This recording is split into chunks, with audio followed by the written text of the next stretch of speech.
Assalamualaikum warahmatullahi wabarakatuh. Waalaikumsalam warahmatullahi wabarakatuh.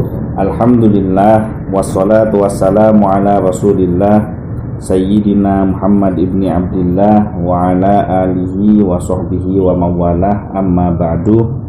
Alhamdulillah, pada siang hari ini kita kembali melanjutkan kajian fikih ibadah yang diambil dari kitab Bulughul Maram, masih di dalam kitab Thaharah, yaitu kitab tentang bersuci, bab yang ke-6, babu nawaqidil wudu'i, bab tentang perkara yang membatalkan wudu, hadis yang ke-72.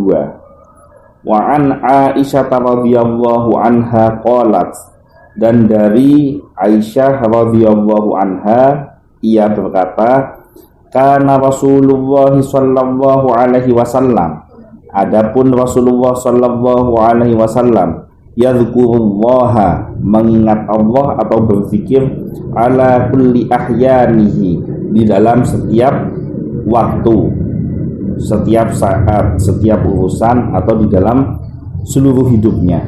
Rawahu Muslim, diriwayatkan oleh Imam Muslim, wa allaqahul Bukhari, dan hadis ini diriwayatkan tanpa sanad oleh Imam Bukhari. Bisa dipahami maksudnya? Konteksnya bisa dipahami? Kok tidak ada suaranya?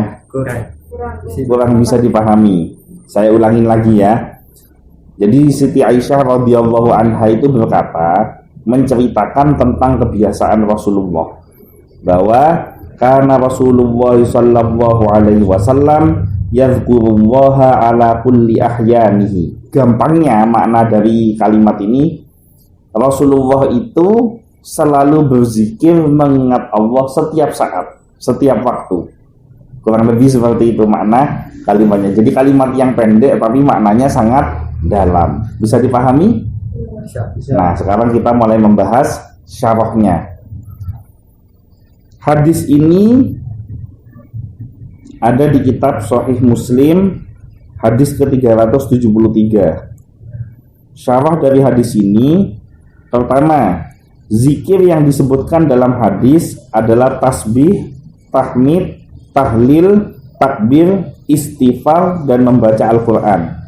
Zikir itu bersifat umum, tidak hanya membaca Al-Quran, namun zikir juga mencakup lainnya. Adapun perbedaan zikir dan tilawah Al-Quran adalah memakai patok urf. Urf itu maksudnya kebiasaan. Yang dimaksud tasbih adalah kalimat subhanallah. Yang dimaksud tahmid alhamdulillah. Tahlil la ilaha illallah. Takbir Allahu akbar. Istighfar astaghfirullahaladzim. Nah, semua itu termasuk dalam kategori berzikir. Semua itu termasuk di dalam kategori berzikir. Jadi termasuk membaca Al-Quran itu juga zikir. Nah, tetapi di antara semua zikir, saya ingat pesan almarhum ayah saya, zikir yang paling baik di antara semua zikir itu adalah zikir Quran, di mana kamu istiqomah membaca Al-Quran setiap hari sampai khatam, kemudian kamu ulangi lagi dari awal, dan begitu seterusnya sampai kamu wafat. Nah, itu zikir yang paling utama, karena sumbernya semua zikir itu asalnya berada di dalam Al-Quran. Takbir khas biar tidak ngantuk. Yang kedua, berzikir itu tidak disyaratkan harus bersuci, karena tadi kan dikatakan Rasulullah fi ahyanihi, di dalam setiap keadaan. Kan mustahil Rasulullah tidak berhadas, karena bagaimanapun Rasulullah juga manusia. Nah, maka dalam keadaan berhadas berarti kan tidak suci. Nah, dalam keadaan tidak suci itu tetap boleh berzikir. Nah, jadi berzikir itu boleh setiap saat, baik dalam keadaan suci, berhadas, maupun dalam keadaan junub. Yang ketiga, jika wudhu kita batal, maka dibolehkan untuk berzikir. Yang keempat, ada riwayat yang menyebutkan bahwa Nabi Shallallahu Alaihi Wasallam membaca 10 ayat terakhir dari surat Ali Imran ketika bangun malam sebelum beliau berwudu. Imam Bukhari membuatkan judul bab untuk hadis ini, yaitu bab membaca Al-Quran ketika masih berhadas dan keadaan semacamnya. Jadi Rasulullah sendiri mencontohkan ketika bangun malam sebelum berwudu membaca 10 ayat terakhir dari surat Ali Imran. Nah, ini menunjukkan bahwa berzikir dengan ayat Al-Quran itu boleh dalam keadaan tidak berwudu, dengan syarat tidak menyentuh mushafnya. Jadi kalau ada mungkin di antara para wanita di sini yang hafal Al-Quran, lumayan kan, sudah berapa ayat. Nah, itu boleh menghafal tanpa menyentuh mushafnya, Al-Qurannya. Jadi misalkan seperti sedang menjalani hukuman 1 hari hafalin 3 ayat, itu boleh.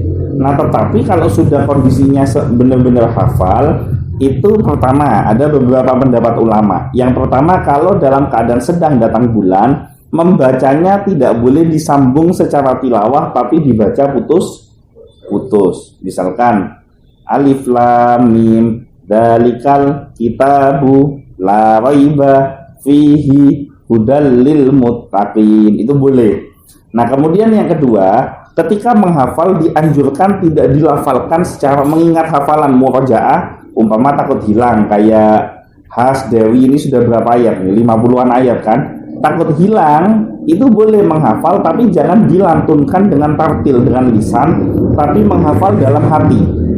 Jadi kalau umpama Has sama Dewi tepat diem, tak bentar gitu, itu jangan diajak ngomong nih polang, apalagi Al-Quran ya.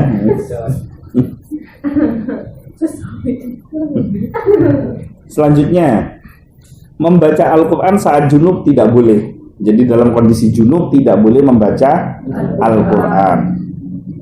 Paham maksud junub? Jadi dia hadas besar akibat hubungan suami dan istri, maka tidak boleh membaca Al-Quran kecuali setelah mandi besar, baru boleh membaca Al-Quran, baik menyentuh mushafnya atau hanya sekedar hafalan, itu tidak boleh. Nah, selanjutnya, saat buang air kecil, saat buang air besar, sedang berjima, dimakruhkan untuk berzikir dengan lisan. Hal ini telah ditegaskan oleh Imam Nawawi rahimahullah. Jadi kalau dalam kondisi kamu pipis, buang air besar di dalam kamar mandi, atau sedang melakukan hubungan suami istri, kan yadhkurullaha fi kulli ahyanihi, kan, mengingat Allah dalam segala kondisi. Maka termasuk buang air besar, buang air kecil, hubungan suami istri pun itu juga mengingat Allah, kan begitu toh. Nah, tapi dalam kondisi itu tidak boleh dilisankan. Jangan sampai kamu ketika dalam toilet atau dalam hubungan suami istri kamu berzikir dalam lisan yang dilafalkan, karena hukumnya makruh.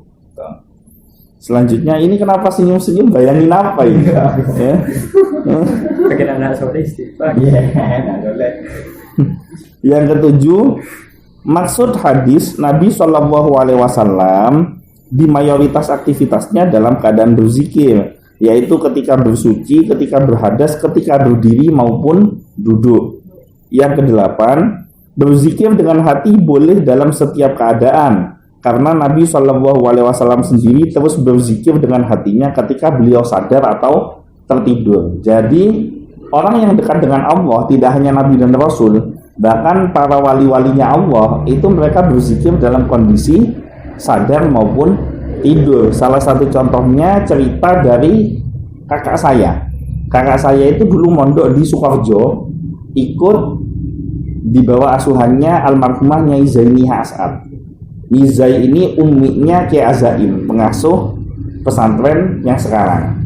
Nah, beliau ini salah satu kebiasaannya itu hampir tidak pernah lepas dari tasbih. Jadi tasbihnya ini tak tahu locot, terus wiritan setiap hari. Macam-macam yang dibaca, ya Asmaul Husna, ya zikir macam-macam. Bahkan dalam kondisi tertidur pun matanya terlelap begini, seperti Has itu tertidur gini ya. Nah, ini terus muter, tangan ini terus zikir ini muter, gitu loh. Misalkan ternyata tasbih itu terjatuh, itu oleh beliau diambil, pas di putaran yang mana itu beliau tahu dan bisa melanjutkan dari putaran yang terlepas itu tadi. Jadi para walinya Allah baik dalam keadaan sadar maupun tidur ingat Allah. Walinya Allah tidurnya pun ingat Allah. Sedangkan kita bangunnya kita belum tentu ingat Allah. Nah itu yang membedakan kenapa para walinya Allah bisa punya karomah, karena dalam kondisi tertidur pun masih mengingat Allah. Karena dalam satu kondisi almarhum Miza ini berkunjung ke rumah almarhum ayah saya. Nah suatu saat beliau minta tempat istirahat karena kecapean pulang dari Surabaya, tidur di atas kasur. Nah enak-enak berzikir di atas kasur, tahu-tahu tasbih ini jatuh. Dicari santri-santrinya, nyari semua tidak ketemu. Sampai almarhum ayah saya itu sampai ini nyonok ke bawahnya kasur itu loh, nyari. Nah karena almarhum ayah saya sampai ke bawahnya kasur nyari sama bunyai, sudah tidak usah dicari, sudah tidak apa-apa, pulang. Begitu pulang nyampe di mobil, ini Cemaya sendiri yang cerita karena Cemaya saksi hidup yang ada pada waktu itu. Nah Cemaya ini cerita ternyata bunyai begitu nyampe di mobil, tasbih yang tadi hilang itu sudah ada di tangannya kembali. Nah maknanya apa? Tasbih itu kalau digunakan berzikir terus-menerus sama pemiliknya, maka ketika dia hilang dia akan mencari tuannya. Tapi kalau tidak tahu dipakai berzikir, maka tasbih itu gampang elang tak beli boleh. Jadi siapa yang punya tasbih suka hilang tidak balik-balik, nah itu berarti jarang dipakai berzikir. Selanjutnya, dimakruhkan berzikir kepada Allah ketika buang hajat, termasuk juga dalam hal menjawab salam saat buang hajat. Yang sebaiknya dilakukan adalah menunggu sampai menunaikan hajat barulah menjawab salam. Namun menjawab salam lebih afdol lagi setelah bersuci. Salam itu adalah zikir loh ya. Salam itu adalah doa. Sehingga kamu kalau di dalam kamar mandi jangan jawab salam. Coba bunyi salam itu apa?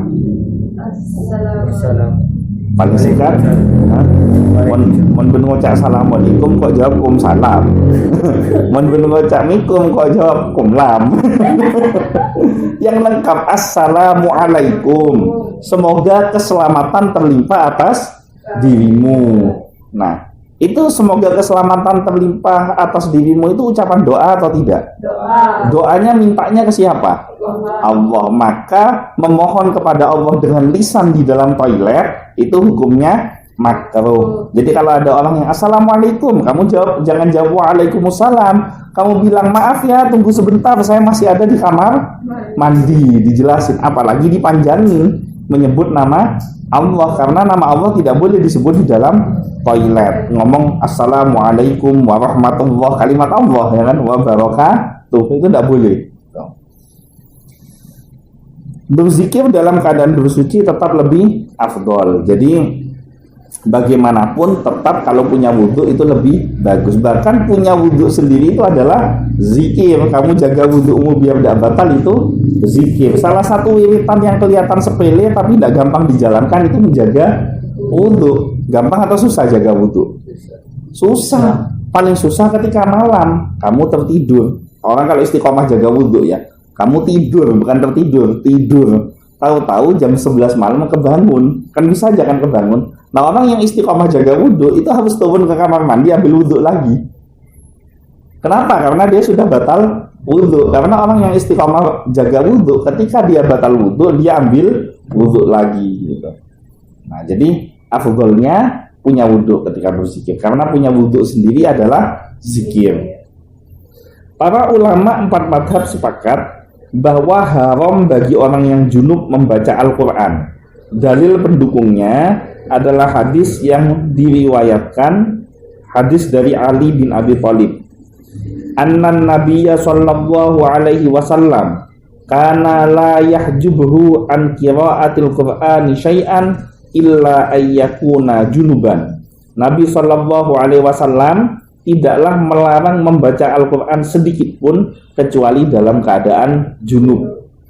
Hadis riwayat Ibnu Hibban, Abu Ya'la dalam musnadnya, Husain Salim As'ad menyatakan bahwa sanad hadis ini hasan. Sekarang ini harus dijelaskan hadis ini asalnya dari mana, sanadnya bagaimana, karena belakangan ini banyak kelompok-kelompok yang kakean gaya, kebanyakan gaya.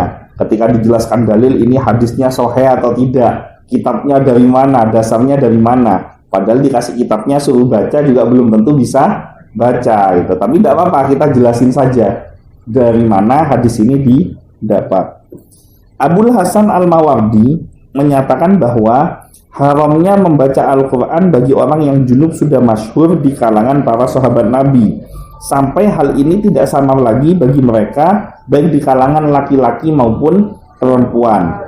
Itu ada di dalam kitab judulnya Al-Hawi Al-Kabir, ini bisa dicari.